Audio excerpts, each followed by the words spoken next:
Funding for Books at the Berkshire is provided by the Berkshire Grill in Seattle's Northgate neighborhood. Local flavor and local value, served with a touch of culture.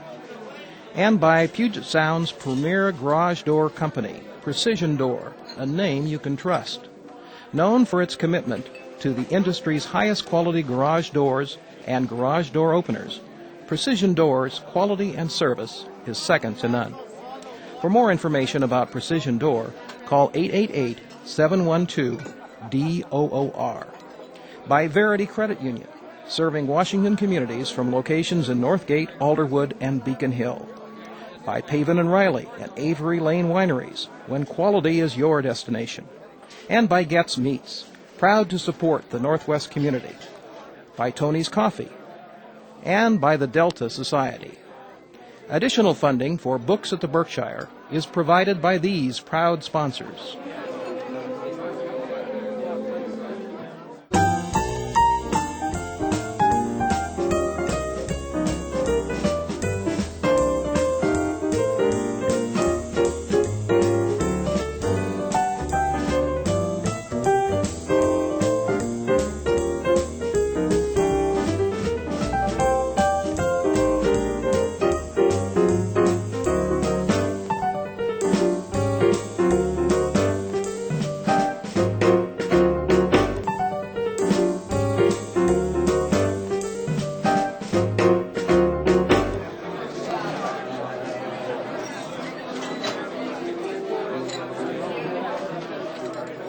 Hello and welcome to Books at the Berkshire, where we bring you thoughtful conversations with local authors on topics of interest to our community.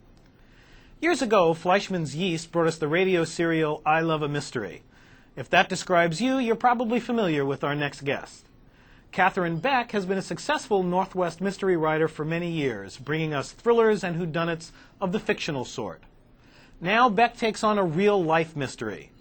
In her latest book, Opal, A Life of Enchantment, Mystery, and Madness, Kathrine Beck examines the life of Opal Whitely, a celebrated Northwest author from a different era. Was she a gifted child writer with a special connection to the natural world?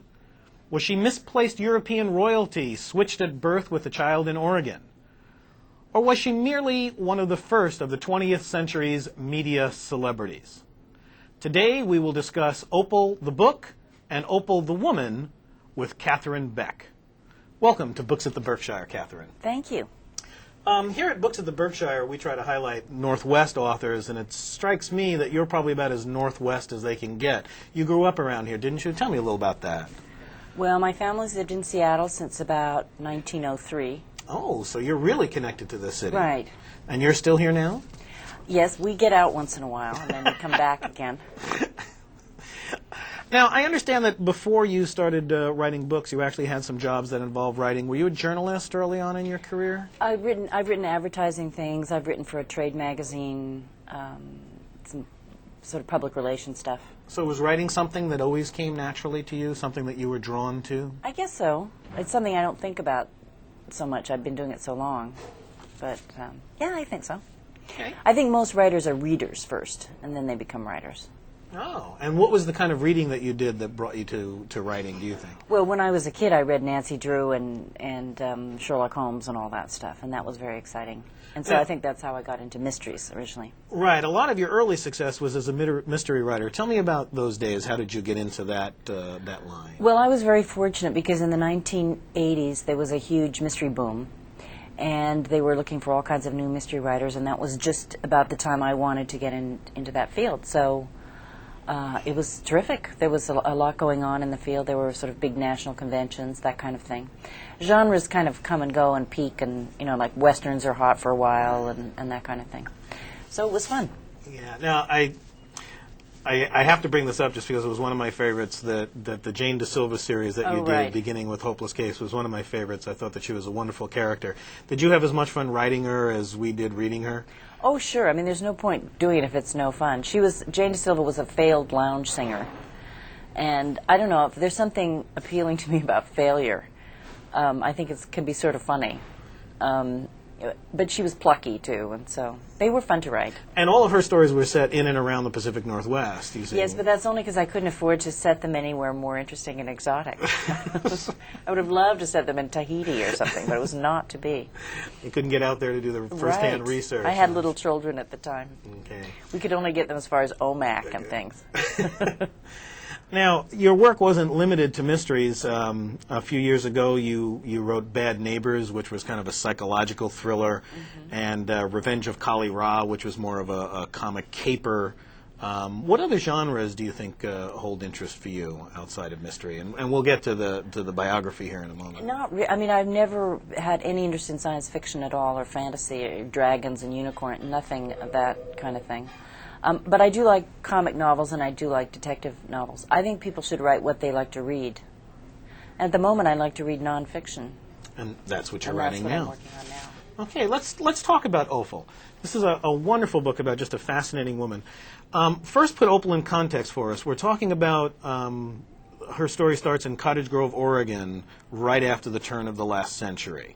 So tell us a little bit about where she came from. Well, she was a little girl who grew up in Cottage Grove, Oregon, which is a little town south of Eugene.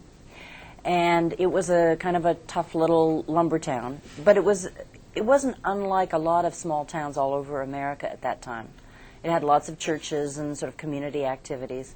She was a bright little girl, and she was very religious and devout. She was also determined to be famous. Okay. I think we have some pictures from the book, which includes some fascinating pictures. And this one here kind of shows the environment that she grew up in. Right. It's a lumber camp shop, but if you notice, I think this picture has somebody holding a baby too. You know, so it was a family town as well as having a lot of lumber camp stuff. Her father worked in the woods, and she was the eldest of 5 children. And she was quite dreamy and intelligent in school. And you said that it seemed to you that she was determined to be famous from the very beginning. That seems a difficult task in Cottage Grove, Oregon. It is, but she was extremely resourceful. There wasn't much there in Cottage Grove, but there was plenty of nature. And nature was just becoming very fashionable. The West had been won, and now people were looking at nature not just as something to overcome, but something that could be spiritually uplifting as well. So she started kind of a nature day camp for all the little children in the community. So she would traipse around. She had a photographic memory. She was one of these people who could memorize the name of every species. So she'd take the children around and point out all the little flowers and mosses and minerals and everything. And the little kids loved her. Her peers in high school weren't as excited about her as the little kids. But she took them around and got nicknamed the Little Nature Study Girl. So she became sort of famous doing that. She had huge collections of specimens and things. And this in itself wouldn't be that uncommon then, because the kind of organizations and youth clubs were a fairly typical activity then. Yeah, and she had read a lot of books. She, from an early age, would send away to the state library in Salem for books. And she'd read a lot of books like Girl of the Limberlost and these kind of bestsellers of the period that had a lot to do with girls going out in the woods and communing with nature. And Opal's first book had to do with her nature studies. Yes. And it was a fairyland She wrote a themed. book called The Fairyland Around Us, which was sort of based on the lessons she gave. By that time, she'd managed to talk her way out of Cottage Grove, and she was in Hollywood, California, when she wrote that book. She got famous in Cottage Grove as the Nature Study Girl. Then she joined a ecumenical Christian youth group called Junior Christian Endeavor, which was very popular at that time, and got herself elected the state chairman for Oregon. Mm-hmm. And she became kind of an Oregon celebrity. She got a lot of coverage in the paper. She was extremely magnetic, tiny with these big black eyes and long curls, and spoke very quickly. And she had a lot of charisma. Okay, I think we have a picture of Opal from about that time. Oh, this is her famous butterfly picture. Tell us a little bit about that. Well, Opal loved to have her picture taken, and she used this picture after she was head of Junior Christian Endeavor. She had a sideline in nature lectures around Oregon. And she would send this picture around the state to get in the local newspaper. And she would charge 10 cents a lecture. But when you consider the movies cost a nickel, mm-hmm. It was, and she would go around and do this. She was 17 or 18. This picture was taken at the Tolman Studios in Eugene, although she told people later it was taken in the woods and the butterflies landed spontaneously on her. And she looks very dreamy in it, and it's a kind of an iconic photograph.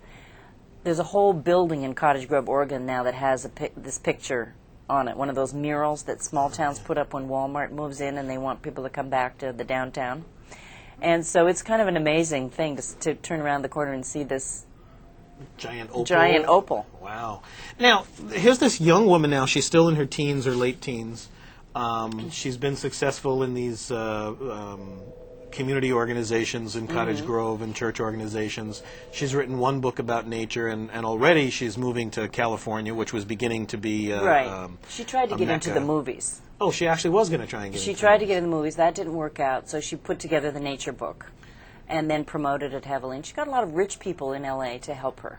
And you mentioned that she was very charming. Is this how such a young woman managed to accomplish so much in these fields? I think so. When she was older and less young and attractive, she didn't accomplish as much in terms of getting people to help her.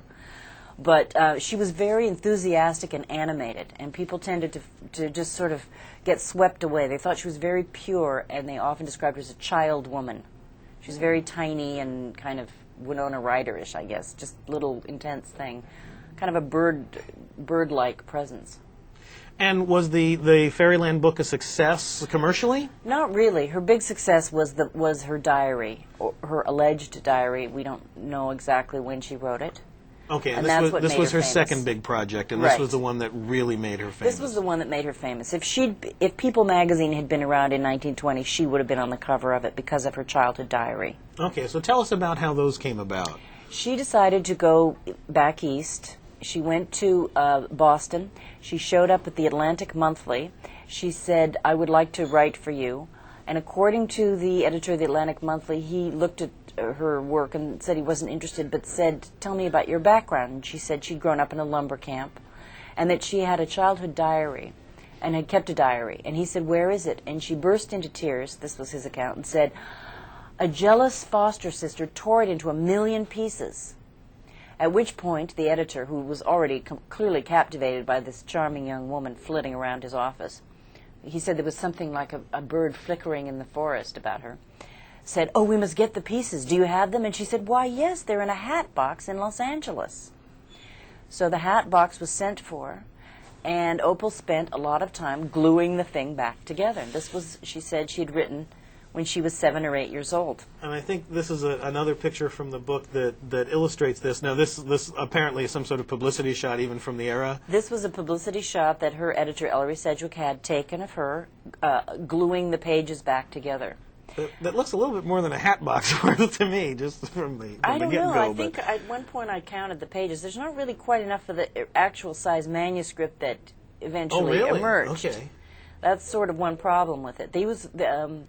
But the interesting thing is, once this diary was all put back together, it was all about a little girl and nature and Cottage Grove and talking to the trees, and the wind would sing to her.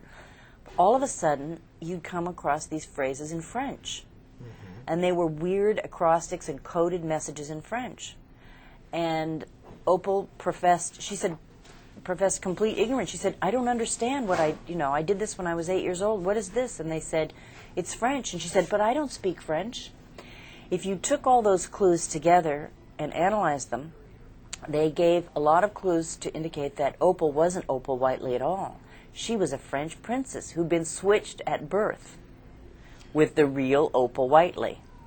This is when she got really famous. And this came out during the putting together of the diaries. It had already been published in installment form in the Atlantic Monthly. Which, again, was common in that era. Yeah, and then alert readers wrote in and said, "Wait a minute, have you noticed this? Have you noticed that?" And so it sort of slowly came out that basically the diary then became proof that she was really related to Henri d'Orléans, a famous explorer who had died some years before. Now, this didn't match with her known history of life in Cottage Grove. Nobody though, in did Cottage Grove believed it for a minute. They all said she was lying. But the rest of the country Some took to this idea. some people believed. What tends to happen is the farther you get away from Oregon, the more likely you are to believe the story. And her editor in Boston, Ellery Sedgwick, believed it because he thought there was no way such an erudite young lady could have come from these hicks in Cottage Grove, Oregon. Because the diary was full of references to history and to classical themes, and throughout the diary it would say, and Angel Mother taught me about Keats or good King St. Louis or something. So there were lots of references to secret notebooks that had been left with her by these aristocratic parents from whom she had been separated. And she spent the rest of her life trying to prove this claim. Which was always in dispute, I presume. Well, the d'Orléans family certainly disputed it, but she convinced many, many people, including the British government, who arranged for her to have a headstone under her royal name. Oh, that was very nice of them. She's buried in Highgate Cemetery, which is, not cheap. I mean, she convinced lots of people. There are people that I interviewed for the book who are absolutely convinced today that that's who she is. That was a true That's story. who she was. And there's been a play written about her which says, that she really was a princess. The materials, this diary is now read in schools, and the teacher's companion says that she was indeed probably a French princess, that it was written when she was a child, that she was an orphan, all disputed by her family. And I did find some of her relatives, too. Now, the publication of the diaries and the story of the royal connection kind of catapulted her into some national fame. Did. And where did she go from there? What did she do with that? Well, there was a huge scandal after this happened, because a lot of people demanded their money back. They said this is clearly a bogus fake diary, larded with clues to indicate that this little girl is actually a princess. She disappeared. She fled in the middle of the night. Mysterious strangers took her away from a house in Massachusetts where her editor had arranged for her to stay. And nobody really knew what happened to her much after that, but I was able to find out when I did the research. And where did you find out? She fell in with a very peculiar cult of theosophists who kind of took her in, believed her, and said they would reunite her with the royal family. They were very rich. They lived in New York on Riverdale in the Bronx. They had this huge estate, and they were waiting for Jesus to come back in the year 2000, and he would come to New York because it was the most evil place there was, and they'd built a house all ready for him. And these were the kind of folks that she was Yes. hanging with at that time. So she lived with them. She later claimed she was a virtual prisoner. They were very, very rich, Mrs. Griscom and so forth. And there's still some of the family around. Lots of adventures that this Oh, woman yes. pursued after the fame. I understand at some point she even wound up in India? She wound up in India. She spent a little time in Washington, D.C., where she hung out with all the cabinet wives. Wherever she went, she would grab a who's who, meet all the famous people in town. She ended up in India in 1923 and said she was working on completing her father, this French explorer Henri d'Orléans, completing his work. Managed to convince the British authorities in this beautiful city of Udaipur that they should pay her way. She was like Cato Kalin of the 1920s. She always found somebody to sponsor her entire life. The book contains all of this controversy and intrigue that makes people interested in her. How is it as literature? Is it? People love this book. Now, I don't. But there are people who just think it's the most moving thing they've ever read. There is a cult of Opal. If you don't believe me, go online. There are people who reread this book. They think it's the most beautiful, truthful, pouring out of a child's pure feeling. And it's full of a very common thread in that time, the idea of knowing God through nature. And so she's been embraced by people who say she was the beginning of the New Age, that she was way ahead of herself, that she was really a pagan. Other people have said that she's, was sort of she's in eco-feminist anthologies as somebody who really understood nature. So a lot of people who care about nature find this book very moving. Other people are interested in it from the mysterious point of view of who was she. Right. I would wonder how many people today come to the book without any context and just accept it on its own terms, or if it's even possible to do that Well, the thing anymore. is, it's been published in various versions since, and some of the new versions, especially the one used in schools, has been edited to make the story a little more plausible. I'm not saying it was done that was done on purpose, but it did turn out that way, that it's a little more believable. But she's become completely rehabilitated. She was considered a scandalous fraud in the 1920s, and now she's got a whole following of people who think that this is a wonderful thing for children to read in school. Well, where did her story trail off to? I mean, you can only ride on celebrity for so long, and as you yourself said, when she lost a little bit of her youthful charm... I'm afraid that happened. But she also struggled with madness her entire life. She had a whole series of breakdowns. And when I did my research, I was able to track those and see that they appeared with kind of regularity. And she lost more and more of her connection with reality as time went on. She was eventually put into an insane asylum in England, where she lived until 1993. So really but meanwhile, her fans were desperately trying to get into whole new waves of fans, one of whom was the man who wrote the Tao of Pooh. Mm-hmm. And he just became obsessed. He was outside the asylum trying to get in. He republished her diary. Benjamin Hoff believed that she was in this asylum in error, I presume.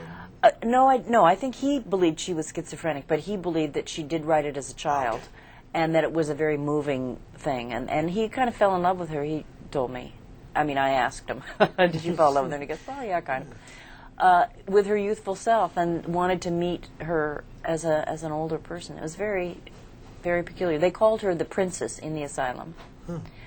And when, years later, when the British authorities had to look for her next of kin, they assumed she was a princess. You've talked about encountering some of the people who actually met Opal. Tell us a little bit about your whole process of the research for this. It must have been both hard work and interesting. It was at so the same much fun. time. I can't tell you, I had so Really? much fun doing this. Because I thought it would be a very thin book, because I didn't think that I would be able to find anything. Turns out there was tons of stuff. She never threw anything away. She loved having her picture taken.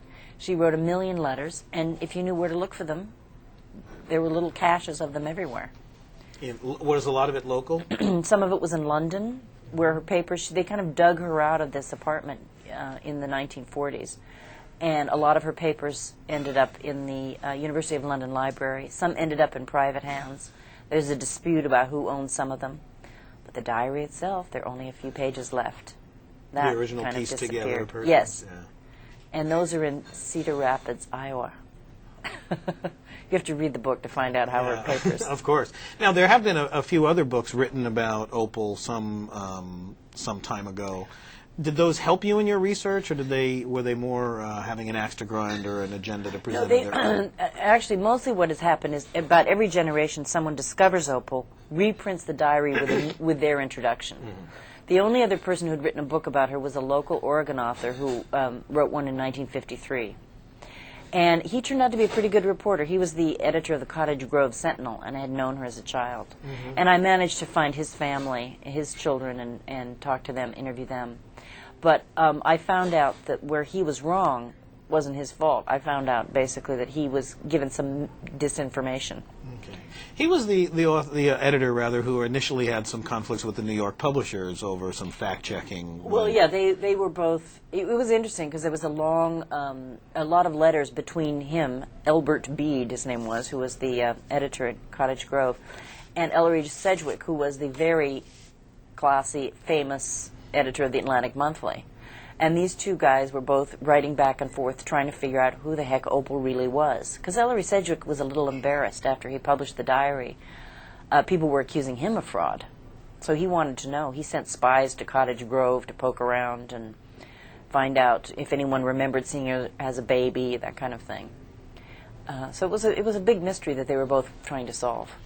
Well, your book's title seems to be very accurate. There was the enchantment that everybody had with Opal, and continues to have with Opal. And tell us a little bit more about that. You mentioned that there's websites out there, and I looked at some of them myself, and it seems, I think now you talked about the reinterpretations. There's that New Age spin. Oh, sure. There's as I found one of Opal's great nieces, this very nice woman who lives in Oregon, or not her great niece, depending on which story you believe. And she basically said that she felt Opal was a poster child for a whole bunch of different kinds of things. One is child abuse, because in the book her parents, Mr. and Mrs. Whitely, who she calls the mama and the papa, are depicted as boorish, mean, cruel people who beat her and who aren't interested in her intellectual interests or in nature, and who try and stifle her. So it's such a complex story that everybody can take a different piece of to come off of. And obviously there's a mystery trying to figure out how much she made up from whole cloth and how much was based in reality. There's some things I don't know. Did she believe it herself? Some people, Lord Grey, who was the foreign minister of Great Britain and who was a great champion of hers and was totally enchanted, ended up saying he didn't think she was a conscious imposter. But then you find proof of sneaky things she did to get the story across. So it's still a mystery how she pulled this off, how she enchanted so many people, and how she just kept on going with this in absolute conviction that she deserved to be a princess. And a mystery made all the more difficult by the hint of madness that she obviously did have. You made a reference to People magazine. I guess the last thing I'd like to think about is that this phenomenon of fame based on notoriety or controversy hasn't stopped. What would Opal be doing today, do you think, if she was trying to achieve the same goals that you think it's interesting. I hadn't thought of this until you just asked me this question, but this whole craze for memoirs of abusive childhoods, she was way ahead of the curve on that. Oprah would have loved to talk to her about her mean parents, I'm sure. But she also subscribed to movie magazines as a kid. Movies had just pretty much come in her youth. And she had all these sort of publicity shots of herself taken in various poses and costumes. So she got her picture out there, too. So she was clearly a celebrity, self-made or otherwise. She was going to be a celebrity, and she was a celebrity in various ways, and she was very successful at it, and she had so much energy she'd put in hours working on this stuff. A fascinating woman, a fascinating book. Thank you for sharing it with us, Kathrine Beck. Thank you for being here. You're welcome. And thank you for watching Books at the Berkshire. If you have any questions about the book we've been discussing today or any of the other books discussed on this show, please visit our website. We'd love to hear from you, so use the email link on the website to send us your comments or questions. I'm Walter Hudsick, and for everyone here at the Berkshire Grill, thank you for watching. We'll see you next time.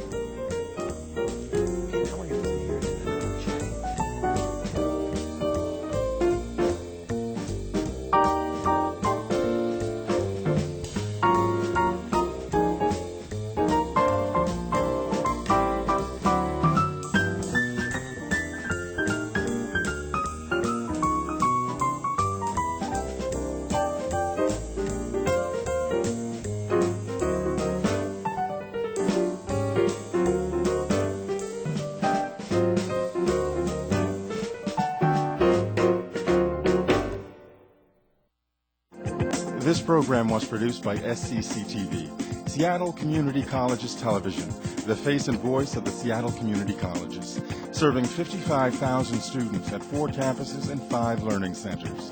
The affordable gateway to higher education.